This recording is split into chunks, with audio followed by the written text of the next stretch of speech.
Hi friends! ఇది తమిళనాడులోని పెరంబలూరు జిల్లాలో ఉన్న ప్రసిద్ధమైన సిరివాచూరు మధురకాళియమ్మన్ ఆలయం. ఈ ఆలయం దక్షిణ భారతదేశంలోనే చాలా శక్తివంతమైన అమ్మవారి ఆలయాల్లో ఒకటిగా ప్రసిద్ధి చెందింది. ఈ ఆలయానికి దాదాపు 1000 ఏళ్లుగా పైగా చరిత్ర ఉందని చెబుతారు.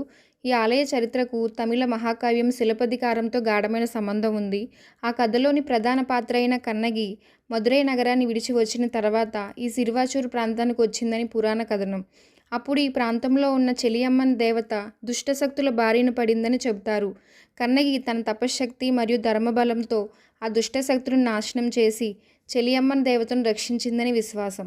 మదురై నుంచి వచ్చిన కన్నగిని ఇక్కడ ప్రజలు మధురకాళి అమ్మవారిగా పూజించడం ప్రారంభించారు. అమ్మవారు దుష్టశక్తుల్ని సంహరించి భక్తులను ఎల్లప్పుడూ కాపాడుతుందని భక్తుల గట్టి నమ్మకం. ఈ ఆలయానికి వచ్చే భక్తులు అమ్మవారిని భక్తితో ప్రార్థిస్తే తమ కష్టాలు తొలగిపోతాయని, మనసుకు శాంతి కలుగుతుందని విశ్వసిస్తారు.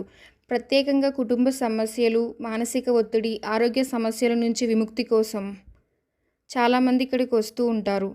ఈ ఆలయం సోమవారాలు మరియు శుక్రవారాలు మాత్రమే తెరిచి ఉంటుంది. ఈ 2 రోజులు ఆలయంలో ప్రత్యేక పూజలు మరియు ఆరాధనలు జరుగుతాయి. ఆ రోజుల్లో భక్తుల సంఖ్య ఎక్కువగా ఉంటుంది. ఇక్కడ ఎంతో ప్రసిద్ధమైన ఆచారం పిండి దీపం వెలిగించడం. భక్తులు తమ కోరికలు నెరవేరాలని పిండి దీపాన్ని వెలిగించి అమ్మవారికి సమర్పిస్తారు. ఈ పిండి దీపం వల్ల కోరికలు త్వరగా నెరవేరుతాయని భక్తుల నమ్మకం.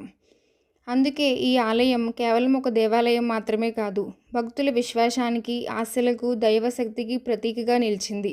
సిరివాచూరు మధురకాళియమ్మన్ ఆలయం నిజంగా భక్తి, శక్తి మరియు దైవ కృపను అనుభూతి చెందే ఒక పవిత్ర స్థలం.